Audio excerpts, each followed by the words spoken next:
আসসালামু আলাইকুম রহমতুল্লাহ। জামাত ইসলাম কি পঙ্গু হয়ে গেছে? জামাত ইসলামের লিডাররা, জামাত ইসলামের নেতাকর্মী, জামাত ইসলামের লোকজন কি আপনারা কি পঙ্গু হয়ে গেছেন? আপনাদের কি হাত পা নাই? মানে আমার বুঝে আসে না কেন।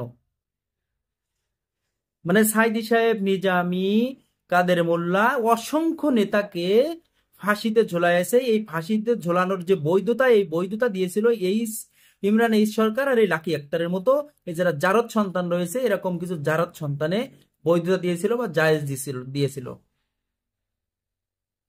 তারা এখন কিভাবে প্রকাশ্যে ঘুরে, এটা আপনাদের মাথায় ঢোকে না? তারা কেন এখনো প্রকাশ্যে রাস্তাঘাটে ঘুরে বেড়াচ্ছে? আপনারা কি করতেছেন বাংলাদেশে? আপনারা কি করেন কি? বাংলাদেশের পুলিশ কেন তাদেরকে প্রতিহত করবে? এই প্রতিহত করতে যে বাংলাদেশের পুলিশ কেন মার খাবে? আপনারা কোথায়? আপনাদের নেতাকর্মীকে ফাঁসি দিয়েছিল, সে ফাঁসির জায়েজ দিয়েছিল এই ইরা, এই নাস্তিক, এই নাস্তিকের বাচ্চারা। আপনাদের মনে নাই? আপনারা এখনো বসে বসে আঙ্গুল চুষতেছেন। বাংলাদেশের জনগণ কিন্তু আপনাদের ক্ষমা করবে না। এই আপনারা যদি এই এই ইমরান সরকার এবং লাকি আক্তারকে ছেড়ে দেন, বাংলাদেশের জনগণ কিন্তু আপনাদের ক্ষমা করবে না। কারণ সাইদি সাহেবরে যখন ফাঁসি দিয়েছিল বাংলাদেশে, বা ফাঁসির অর্ডার দিয়েছিল, সেই সময় কিন্তু বাংলাদেশের আপামার জনতা আন্দোলন নেমে আসছিল। এই আপামার জনতা কারা? এই আপামার জনতা কিন্তু শুধু জামাত ইসলামের লোকজন না, বা জামাত ইসলামের সমর্থক না। সুতরাং জামাত ইসলামের সমর্থক ছাড়া যে লোকগুলো আছে, এরা কিন্তু আপনাদের ক্ষমা করবে না।